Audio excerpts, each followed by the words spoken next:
Hello everyone, welcome back on my YouTube channel.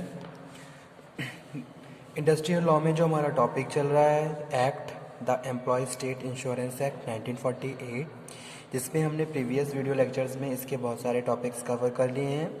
आज के session में हम डिस्कस करेंगे मेडिकल बेनिफिट काउंसिल। ठीक है, तो स्टार्ट करते हैं। Medical benefit council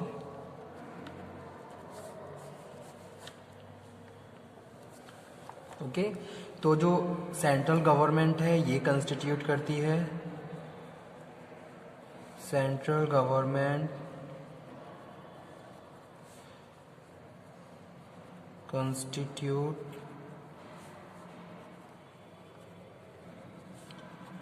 medical benefit council.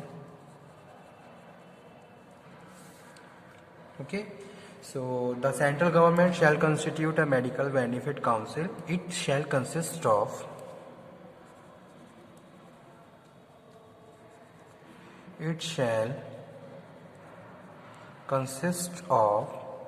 first one, a director general, employee state insurance corporation. Okay,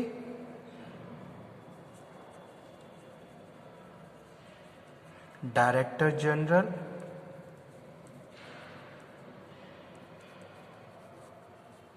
employee insurance corporation. Second यहाँ पे हम बात कर रहे हैं student, director general health service ex officio को chairman, director general health service.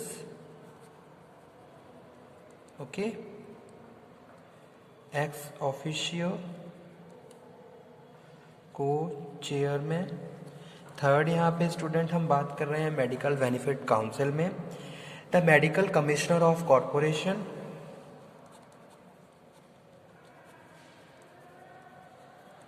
The medical commissioner of corporation, the medical commissioner of the corporation. After that, fourth number is one member each representing each of the state. Okay,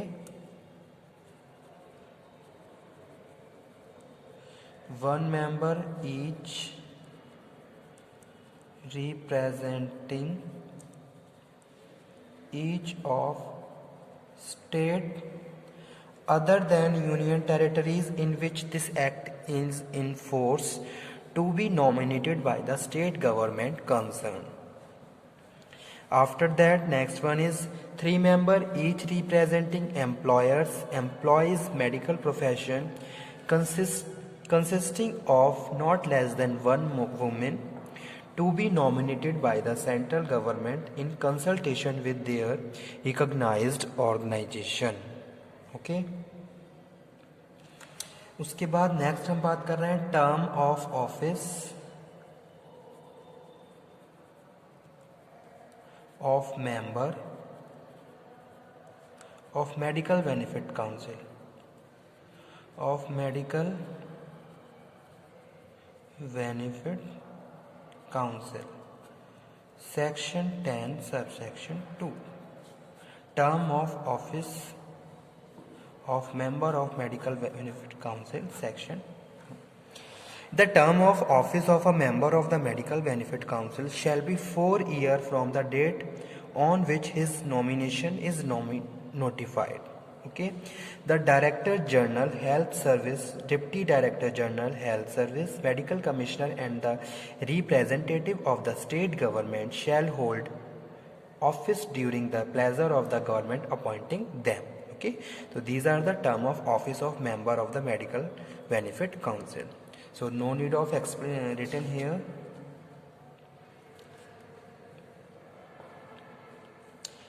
next कुछ points, main points लिख देता हूँ यहाँ पे। The term of office of a member medical benefit council shall 4 years from date on which his nomination is notified. Okay. The Director General Health Service, Deputy Director General Health Service, Medical Commissioner, representatives of the state government shall hold office during the pleasure of the government appointing them. उसके बाद जो next है heading वो है power and duties of medical council section 22। तो कौन कौन सी power और ड्यूटी हैं ये हम डिस्कस कर लेते हैं।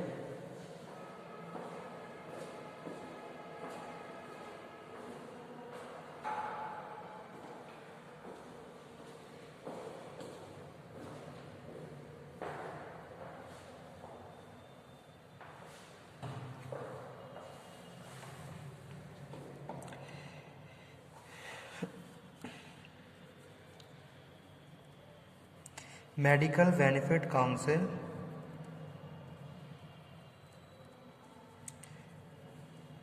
शैल, फर्स्ट वन है advise the corporation and standing committee on the matter relating to the administration of medical benefit, the certification for the purpose of grant of benefits and other connected matters. तो पहली power और duty है क्या, advise the corporation and standing committee on the matter relating to the administration of the medical benefit as well as certification. Okay, certification for the purpose of grant benefit and other connected matters.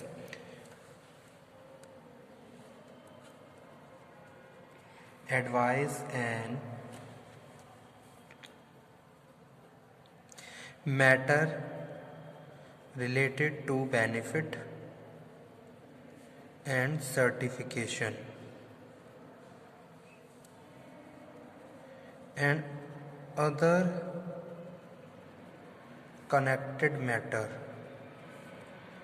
Second, have such power and duties of investigation as may be prescribed.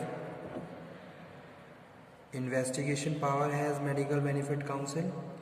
Investigation as may prescription या जो भी prescribed rules हैं according to them that in relation to complaint against medical practitioner in connection with the medical treatment and attendance.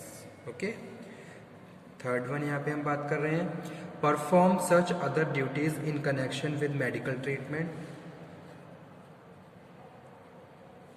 Perform such other duties in connection with medical treatment and attendance as may specified in regulation. Okay, these are the power and duties of medical council under section 22. तो पहली power क्या है, advise the corporation and standing committee on the matter relating to the administration of medical benefits. ठीक है, तो जो भी matter जो रिलेटेड है मेडिकल बेनिफिट से तो उसके लिए एडवाइज करना, काउंसिल करना, as well as the information related to the certification for the purpose of granting benefits, medical benefits, तो उसके लिए जो सर्टिफिकेशन है उससे रिलेटेड मैटर्स और एनी अदर कनेक्टेड मैटर्स जो इन सब से रिलेटेड हैं तो उनके लिए एडवाइस और ड्यूटीज़, तो वो यहाँ पे हम बात कर रहे हैं। सेकंड हम बात कर रहे हैं have such power and duties of investigation, you means to say investigation in the prescribe relation to the complaint.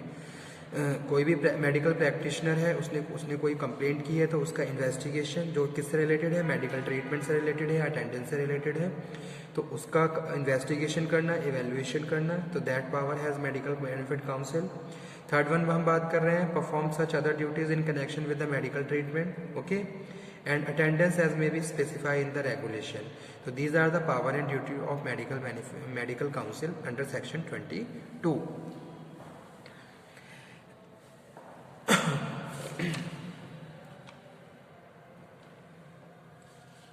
Okay, तो आज का टॉपिक हमारा यही था स्टूडेंट, जिसमें हमने बात करी मेडिकल बेनिफिट काउंसिल की। तो जो मेडिकल बेनिफिट काउंसिल है, इसको भी सेंट्रल गवर्नमेंट के द्वारा अपॉइंट किया जाता है, कंस्टिट्यूट किया जाता है। इसमें डायरेक्टर जनरल होते हैं स्टेट इंश्योरेंस कॉरपोरेशन के, डायरेक्टर जनरल होते हैं हेल्थ सर्विस के, मेडिकल कमिश्नर होते हैं कॉरपोरेशन के। ओके, इन सबको अपॉइंट किया जाता है सेंट्रल गवर्नमेंट के द्वारा। उसके बाद जो कुछ अदर बॉडीज़ हैं, जैसे कि 1 member each of the representing each of the state, her state से 1 member.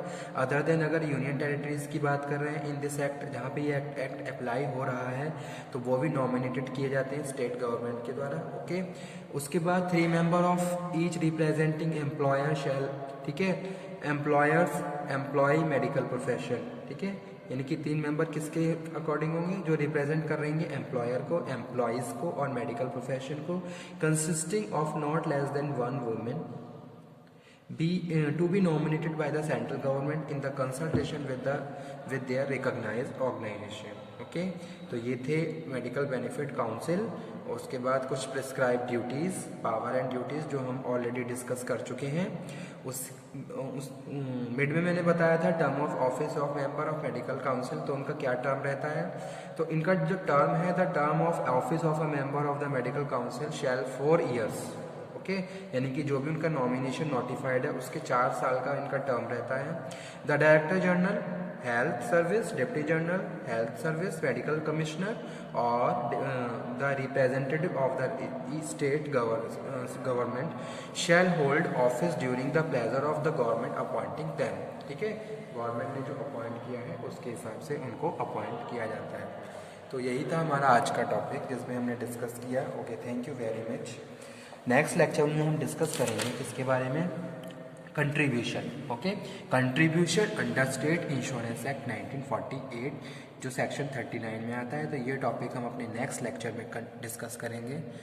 Okay, thank you very much. If you have any problem in this act, in this any sub topic of this act, then you can again discuss. Okay, so communication से बात मतलब कि मुझे convey कर दीजिए अगर किसी भी टॉपिक में कोई भी प्रॉब्लम हो।